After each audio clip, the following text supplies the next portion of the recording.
you wanted the best, you've got the best podcast. The hottest podcast in the world.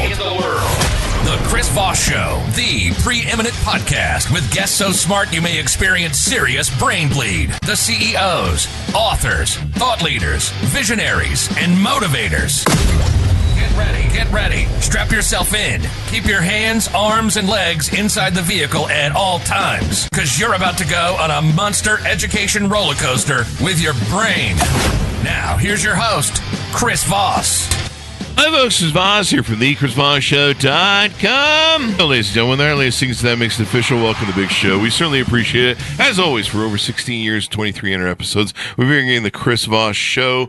And boy, my arms are tired. I just flew in. No, I'm just kidding. We just hit 8,500 videos on YouTube. Be sure to go check those out as well. As always, we have the smartest people on the show, the CEOs, the billionaires, the White House presidential advisors, Pulitzer Prize winners, the brilliant professors, all the folks who come on the show to share with you their journeys, their how they got through their crises of life and survived them, to let you know they're not alone. They bring you their stories, the stories we like to call the owner's manual to life. But in the meantime, guilt and shaming going on. Go to goodreads.com/Chris Voss, refer to your family and friends. Go to youtube.com/Chris Voss. Chris Voss won the TikTokity. ChrisVossFacebook.com. Our latest entry into the author page, what the heck, just making stuff up now, really, is the latest book to come out February 18th, 2025, How to Get Along with Anyone, the Playbook for Predicting and Preventing Conflict at Work and at Home. John Eliot and Jim Guinn are going to be joining us on the show. They're going to be talking to us about their latest insights on how you can avoid conflicts. But where's the fun in that? I mean, isn't it better if we're at each other's throats? I don't know. Maybe. We'll find out. They'll be telling us.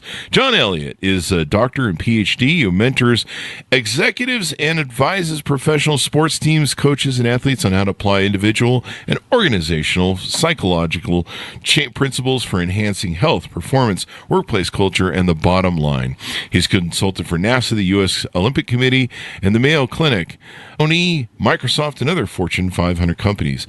Jim Guinn is the president of the Resolution Resource Group, a training and development company that works with Fortune 500 companies, professional sports franchises, large-scale school districts, universities, large firms, and governments on effectively handling conflict. Welcome to the show, gentlemen. How are you both? We're doing great. Good. You have all these, insightful, smart people on the show, and then you have us two yahoos. Oh, come on! I mean, one of you got a PhD, and I think another one had what's the ED? I'm not familiar with that the term there, Jim.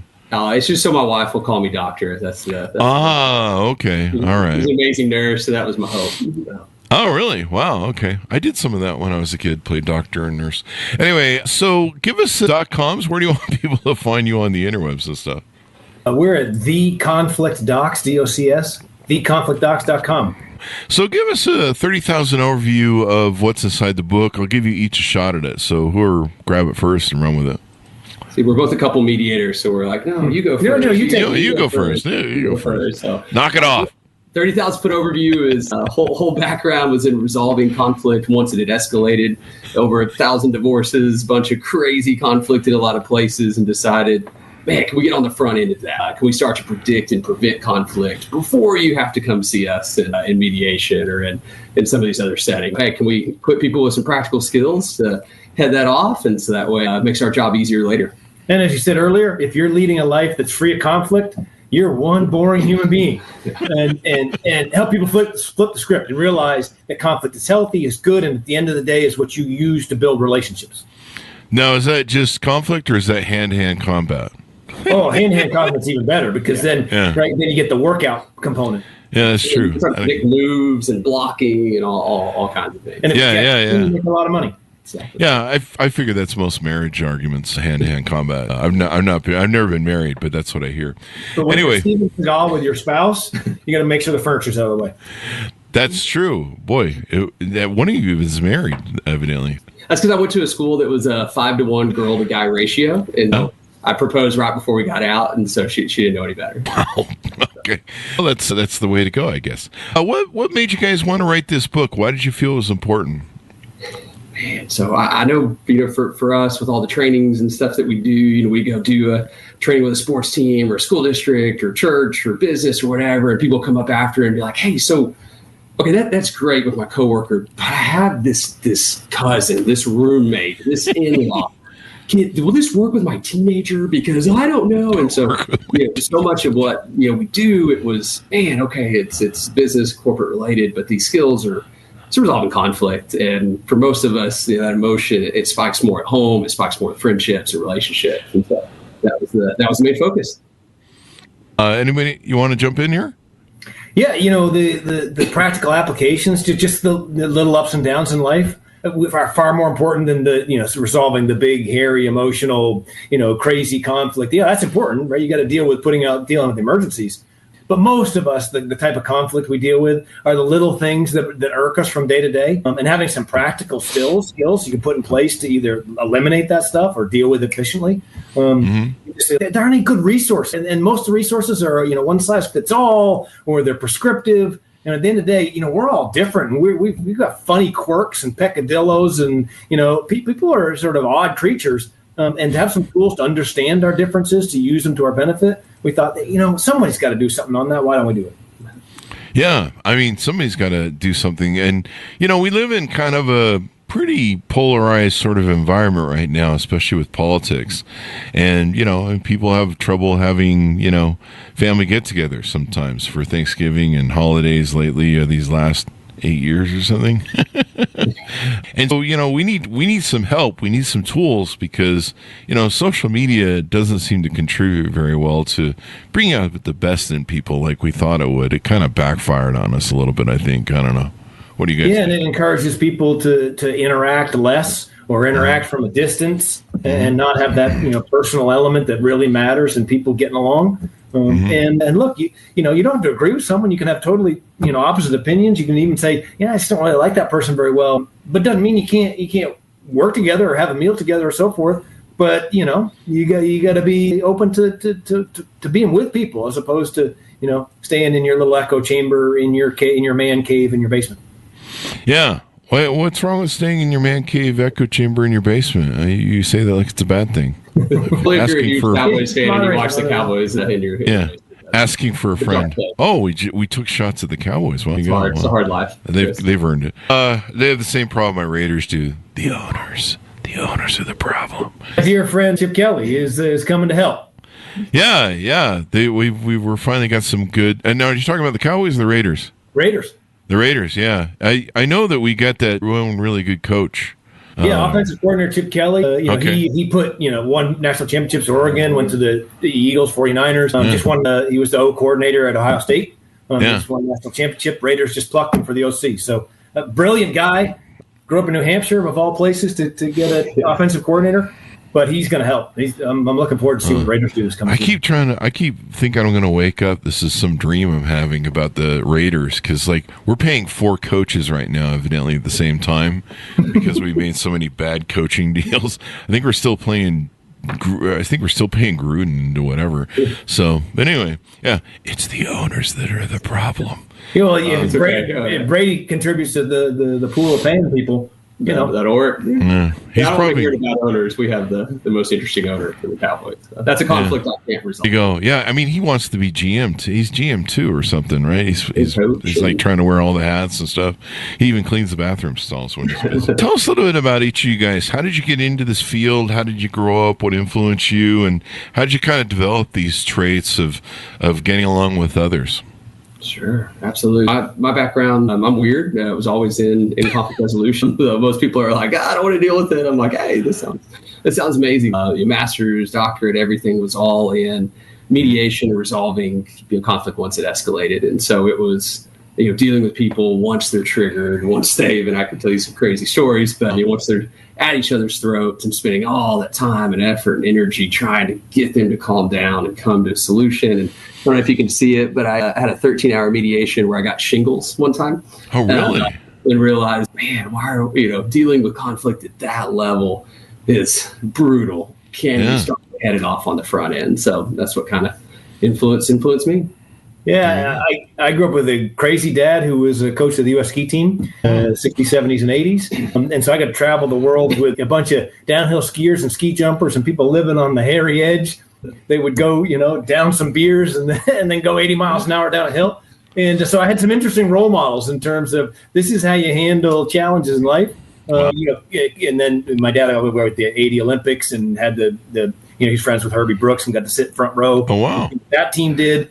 And so those are sort of my influences on, look, we don't have to live a normal life, and there are some interesting paths, and we have to be a little bit crazy in what we do. But if we do, there's some fun things out there for every one of us, regardless of our backgrounds. And so it led me down this crazy path of working in sports and dealing with, big egos but sensitive people off camera, but the superstars on camera.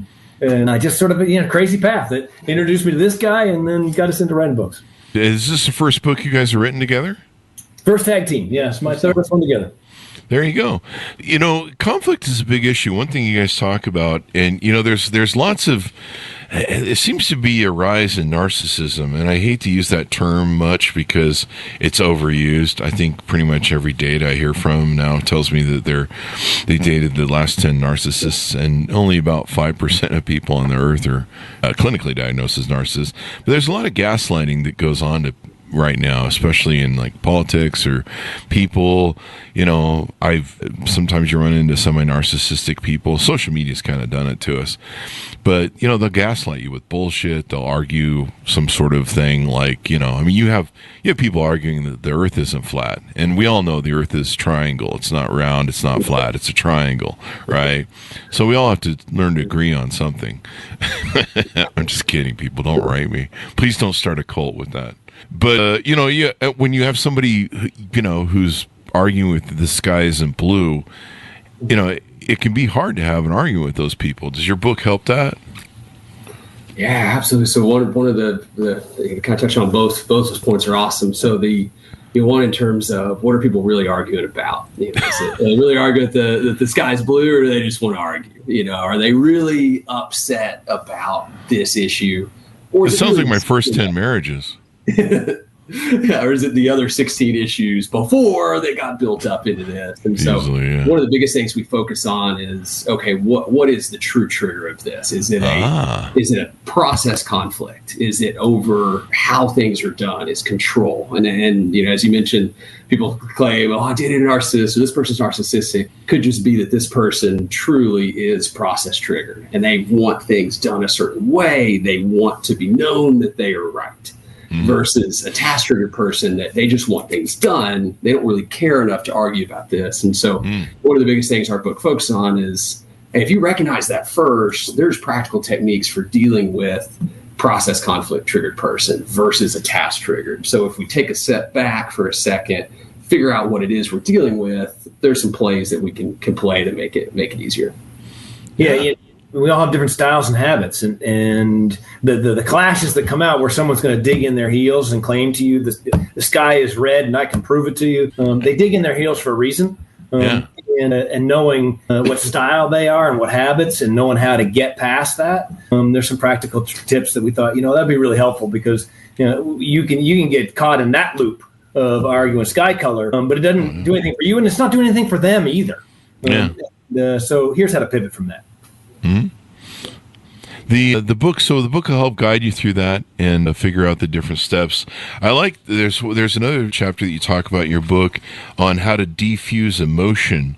I imagine emotion is a big player in this negotiation of how to get along with anybody, because a lot of people are emotionally connected to their ideas, especially conspiracy theorists are a good example. They're really emotionally connected to that stuff, which is probably why they're not using logic and reason. They're using emotion and what feels good. And certainly, it'd be great if I could blame everything up on little green men running around from Martian land and lizard people politicians. And we all know they're not green, they're blue, clearly, right? We all agree on that. See what I did there? Anyway, I read the book. I just assumed the sale. But no, it'd be great if I could just blame everything on everyone else. And there seems to be a lot of that loves to go around right now, where people don't take self-accountability. It's almost a victimhood competition society. How do do you resolute some of that stuff where, people are, I don't know, they're either looking for attention or validation or emotionally attached to something. How do you get them detached from emotion? Do you just smack them over the head with the book? Is that what you should do? Yeah, it leaves a nice imprint, and then the logo's valuable, and we'll sign it. Rebranding. So resulting to violence is appropriate then? As long as you buy the book. Don't do that, folks. We're just kidding. In these sort of situations, you made a great point, right? Someone is not getting something they need. Their feelings have been hurt. They have some sort of need, some sort of validation, right? Their purpose in life, their meaning, right? Their contribution. They're not being heard. They're not getting something. But because the argument and emotion spikes and people take it personally, neither side is understand what is that fundamental need.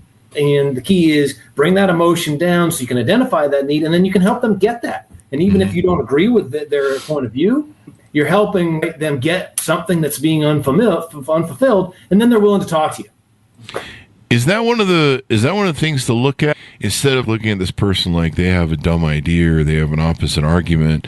They're trying to fulfill something, and how can I help them fulfill what they're trying to fulfill without, agreeing with them that the earth is, shaped like a pizza? Yeah, absolutely. And so much of it is either, does that person just need to vent? They just need to vent. They just need somebody to listen to, and they need to talk. Or is it that, hey, what they're arguing about is not really what they're pissed off about. It really is about something else. And regardless, we have a couple core techniques that are going to work in either situation to just immediately lower that emotion so we can start to assess which one of these two things is it. Do they just need to be heard, or are they really upset about something different?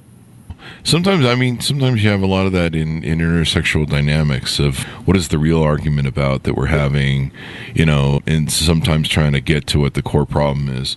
One of the challenges I had as a CEO was, especially with my sales, when, their head would get polluted with some sort of home issue or some sort of issue whatever it was they're having. And I had to go in as a psychiatrist and try and figure out what's going on and mucking up their performance and particularly remove whatever it was from their brain, basically.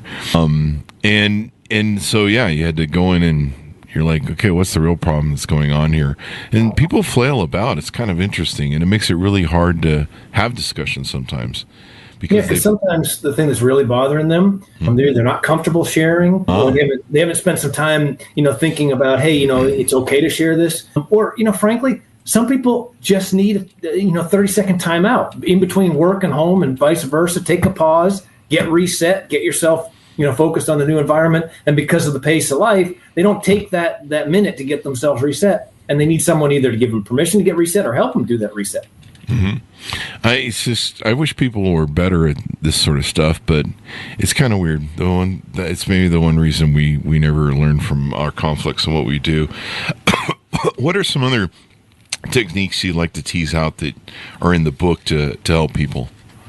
This is where we tap on two core ones. The first one, my wife's so much smarter than me and knows me so well, and so do my daughters, that she sees through that completely. The second technique, I got away with it for, I think, 9-10 years, and then now I'm out of tricks. So the first is we call it the voice technique. So psychologically, holding a higher tone of voice than someone else if they feel connected is very difficult to do. So one of the first things we recommend is, if you're in a conflict setting, start to slow it down, start to make that eye contact. And in the town where I do mediations, attorneys call it my Matthew McConaughey voice, because it sounds like I'm going to say, all right. You start to bring that voice down and calm and talk. And now I'm weird, and we're both weird, so I love doing this with customer service agents. If they're from New York, I try and get them talking West Texas. If they're West Texas, get them talking something else. But starting to lower that emotion by lowering that tone of voice, making good eye contact, and asking clarifying questions. It's going to, one, make people feel validated. You're asking them, clarifying something they're saying, but they'll see it. They'll start to match your voice, which is a lot of fun to try out. You can get people talking in a British accent if you talk, because we have mirror neurons. We're designed to try and work together as groups, as a human species. And so people will pair it. If you're talking slower, right? If you're more calm, people will pair it, and then they'll relax and they'll open up.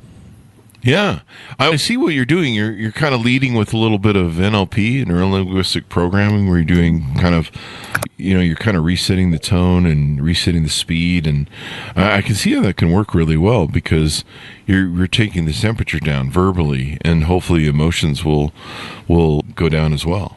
Yeah, without saying, hey, you need, someone is they're upset and they're waving their arms and they're talking fast, and you say, hey, just slow down. People take offense to that, right? They'll do the exact opposite. Hey, don't tell me what to do. And so this way, you're not commanding them, you're not telling them whatever. You're just slowly guiding them in a way that's comfortable. How do you get people that are doing it for attention and validation constantly to stop doing it and recognize that they're doing certain things for attention and validation? Sure. Is there a way to get around that?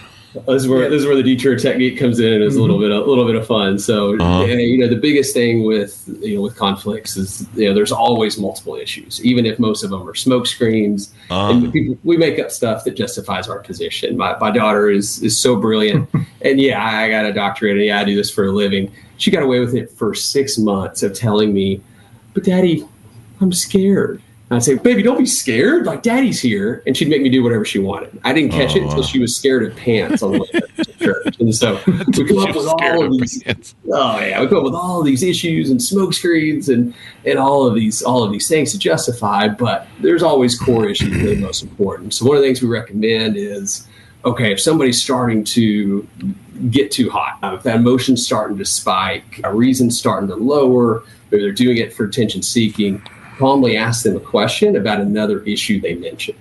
What they'll have to do is they'll have to stop, think, pivot, and then get ticked off again. And then we just detour over to the next question. So it works because we're not interrupting them. We're telling them, we're talking about something they are upset about. Mm-hmm. So we're validating that, but we're making them pivot and go in different directions. So we can keep doing that until that emotion's lowered. Each time they pivot, they've got to pause, they got to think. That slows them down. That brings more rational thinking back in. And if they're just yelling and screaming for attention and you get them to pivot, eventually they're talking about something that isn't attention seeking, and that's gone. They let it go. Asking questions. I like that because, it shows that you're interested in what they're talking. You're trying to understand. You're seeking to understand. If you're arguing with them, you're just trying to off-put what they're saying as opposed to listening, and you can kind of start to control the narrative. There's several people you talk about in your book: the avoider, the competitor, the analyzer, the collaborator, and the accommodator. Do you want to maybe touch on a couple of those? And is that the style of person I need to know who I'm arguing with, I guess?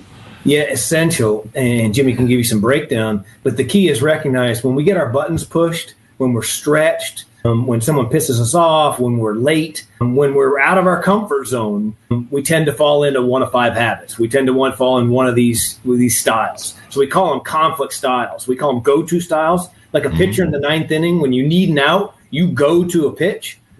These are the habits, the behaviors that you have that you go to when you're in high leverage situation. And so if someone's in a tough situation or they're pissed off, if you know what style, what go-to they're going to go to, you have a huge advantage. Yeah, wow. Absolutely. And with the disclaimer being that some people are different at work and different at home. And we're not saying that most people will resonate with a couple of these, but this is when you're triggered. When that emotion spiked, what's that default style you reach to? To mention one of the biggest things is, sure, know your own style, know what buttons get pushed, kumbaya, be a better person. But mainly it's, hey, can you assess the other person in a conflict and know that person's an avoider? These are the techniques I need to play. This is the style I need to match. And so the on these styles, the avoider, that's kind of has a misconception. They don't avoid conflict because they're scared of it. They don't avoid conflict because they don't like confrontation. It's an opportunity cost analysis. They're looking at it as, I'm not going to deal with that until it escalates into a big issue. And then I'm going to deal with it right now. But I'm not going to deal with real conflicts unless I have to. Whereas a competitor, if they have an issue, you're going to know about it. If I'm upset with Chris or I'm upset with John, I'm going to tell him. We'll tell him what I think the solution should be. And let's go fix this right now. Let's Barney Fife it, nip it in the bud. Barney Fife it. Is that that's the first time I've heard that term. Ollie! I'll be gone. Yeah. Gosh, dude, wow. Somebody grew up watching Andy Griffith's show. Oh yeah. Everyone. Black and white TV. Everyone that's cool. Anyway, I took a swipe at those millennials. So anything more we need to know about what you guys have there in the book? Let's talk about some of the wares that you guys have on your website, some of the consulting or coaching maybe you offer. Sure.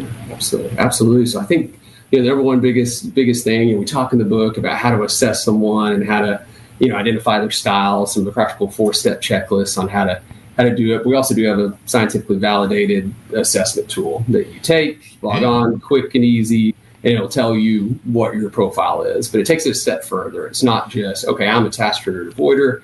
It's, hey, here's my best teammate, here's my worst teammate. And so in corporate settings, we'll come in, we'll assess a whole team and say, yeah, John and Jim are going to have some issues, and here's one. So you might want to step in here. Just fire both of them now. Just fire them both. Or hey, Chris and John would be best friends. And so we strongly recommend that before first dates. It's not awkward. Just send it out and just say, hey, before we go out, let's see if you're an avoider or a collaborator, and go from there. But we do have that on the site. We have it to where you can, if you purchase the assessment, you get a free book. Purchase a book, you get a free assessment. Someone at the bar picking up chicks, I can be like, hey, let's do this little game on my phone real quick. Exactly. We can give you a code for discount. Exactly. Just for you. And we're sports guys, and so it really gives you a scouting report. Tells you what weaknesses are and breaks it down. And you get a scouting report for all your coworkers and a scouting report for your spouse. I think you guys need to sell this to Tinder, man. This sounds like a good idea. Commission, Chris. Yeah. You gotta get some money from the Tinder.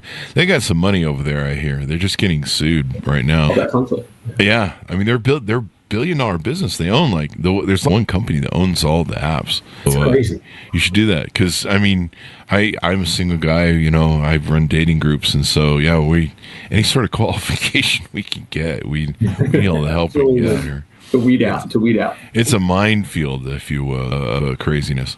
That being said, give us the .coms as we go out, guys, one more time, and then tell us where people can find you on the interwebs and give people your final pitch out. Yes, it's the Conflict Docs, DOCS, theconflictdocs.com. All kinds of resources and links, and that's sort of the hub for what we're doing. Absolutely. Got all the stuff on there and books on pretty much every major site to purchase. And you got some big, crazy thing going on in your life, and your orgy group isn't getting along with each other, then call us. Group. Well, sometimes everyone finds a way to have conflict nowadays. Everyone seems to want to argue with everybody. I think everyone's just miserable. I think it's half the problem. But I like how business for us. I like how to master the 5 conflict styles. I'm going to definitely do that. And if not, I just might resort to violence with the book. Don't do that, people. It's not what you should do. Never resort to violence. We need to learn as a society, talk things through. And this is why this book's important, because, we have too much violence going on, and we have too much just kind of at each other's throat, and we just argue with each other on social media. And it might be better, one of my favorite lines is from Abraham Lincoln. He said, I don't like that gentleman. I guess I should get to know them better. Mm-hmm. Yeah. That's exactly it. Yeah. And so understanding each other better, or maybe our journeys we're on. I know that trauma is a big issue. A lot of times when I'm either arguing or debating or analyzing somebody in the dating field as well, I'm looking for trauma, unresolved trauma. And that seems to be some triggers that happen with some people. They're in fight or flight mode over the trauma they have that's unresolved. Sometimes that can be an issue too as well. Absolutely. And that's when I go, just go see a fucking therapist. Leave me alone. Thank you very much, gentlemen, for coming to the show. We really appreciate it. Our pleasure. It's wonderful to get to hang out with you. Thank you. And thanks, Ron, for tuning in. Order the book wherever fine books are sold. How to Get Along with Anyone. Master the 5 conflict styles, the playbook for predicting and preventing conflict at work and at home. I know a lot of you married people probably need to make sure you buy the book there. Thanks for tuning in. Be good to each other. Stay safe. We'll see you next time. And that should have us out, guys.